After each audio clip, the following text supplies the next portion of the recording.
There is a moment in every human life that feels heavier than truth itself. A moment where the heart surges forward, but the voice steps back. A moment where your entire future could shift. Yet all you can do is hesitate. A message typed but never sent. A confession rehearsed in the mind, polished, perfected, then deleted. A heartbeat trying to speak, while fear tries to silence it. This moment is universal. It belongs to the brave and the fearful, the experienced and the inexperienced, the young and the old. And yet, almost everyone loses the battle. Today, millions of people live frozen in a strange emotional paralysis, a psychological trap. I call the confess your love funk, a force so subtle, so powerful, that it can rewrite your relationships before they ever begin. Why do we freeze when the truth is begging to be spoken? Why does love, the strongest human feeling, turn fragile at the edge of expression? And what hidden fear is quietly shaping modern relationships? To understand this fear, we must first understand the mind. Because the confess your love funk is not a lack of emotion, it is the mind's attempt to protect you from emotional danger. The human brain reacts to vulnerability the same way it reacts to physical threats. When you think about confessing your feelings, your brain triggers the same signals used to keep you alive. The fight, the flight, the freeze. Fight makes you want to confess boldly.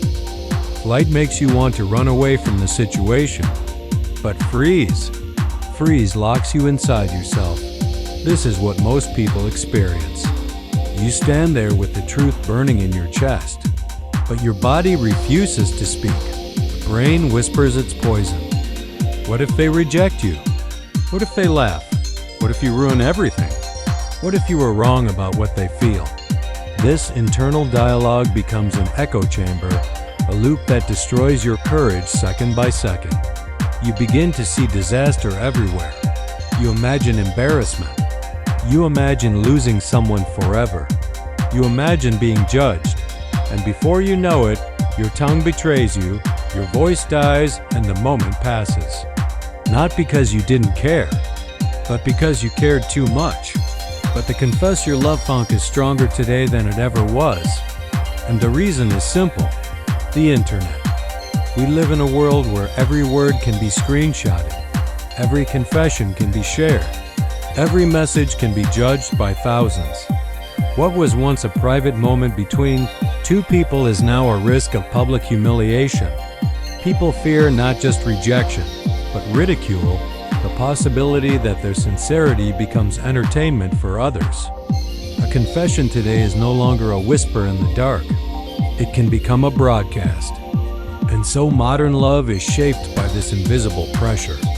People avoid expressing their real feelings because they fear being called needy, cringe, desperate, or emotional.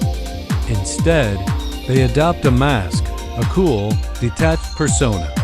They hide what matters most because the world demands they appear unbothered. But inside, they are anything but unbothered. Fear is not always born in the present. Sometimes it is a ghost from the past. Some people were raised in families where emotions were dismissed or mocked. They learned early that revealing the heart is a weakness. They carry that lesson into adulthood. Others were betrayed in previous relationships, abandoned, cheated on, humiliated, or taken for granted. Once hurt deeply, the mind becomes a bodyguard, protective, suspicious, overcautious. And while the heart tries to move forward, the mind says, never again. So even when love arrives at the door, they hesitate, not because they don't want it, but because they are terrified of repeating the story they barely survived. Then, there are expectations, social rules that hold millions hostage. Men are told to always be confident, always be in control. They fear rejection because society mocks male vulnerability. Women are judged even more harshly. They fear confessing first because they are labeled forward, emotional, or desperate. And in many cultures, love must happen in silence. Feelings must be hidden until the very last moment. People are taught to wait, to endure, to hope quietly. These pressures don't disappear as we grow. They follow us into adulthood, shaping our fears, shaping our decisions, shaping our silence. But nowhere is the confess your love funk more painful than in friendships. There is a special kind of heartbreak that comes from loving a friend in silence. You value them deeply. You cherish the connection. You don't want to ruin what already exists. Your fear whispers, if I tell them, I might lose them. If I confess, the friendship could break. So you hold it all inside, the feelings, the moments, the quiet hopes. You convince yourself that silence is safer. But deep down, the silence becomes a storm. And then one day, you watch them fall in love with someone else. You smile because you care. But inside, you feel the weight of all the words you never said. Modern relationships don't even need a title to become complicated. Situationships, the undefined, unspoken almost relationships, are everywhere. Two people talk every day. They share secrets. They flirt. They act like a couple, but never become one. Why? Because both are stuck in the confess your love funk. Each person waits for the other to speak first. Each one fears ruining the comfortable ambiguity. And slowly, the situationship becomes a prison of almost love. So how do you escape this emotional paralysis? How do you break the confess your love funk? The first step is understanding a simple truth. Rejection is not death. Embarrassment is not permanent. Silence is the real enemy. When you confess your feelings, you are not risking your life. You are reclaiming it.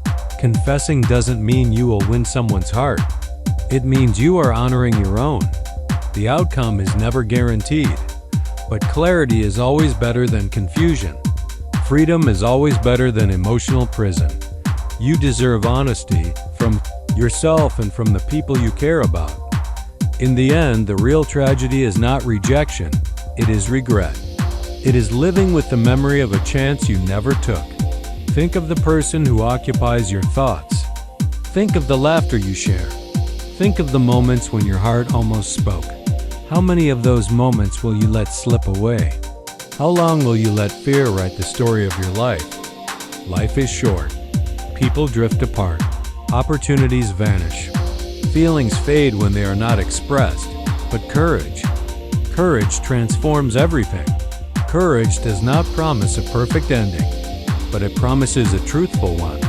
So before time steals your moment, before the distance grows wider, before silence becomes permanent, take a breath. Speak. Not because you want to win, not because you expect a fairy tale, but because you deserve peace. Say the words your heart has been carrying alone. Say them with honesty. Say them with courage. Say them because your future self will thank you.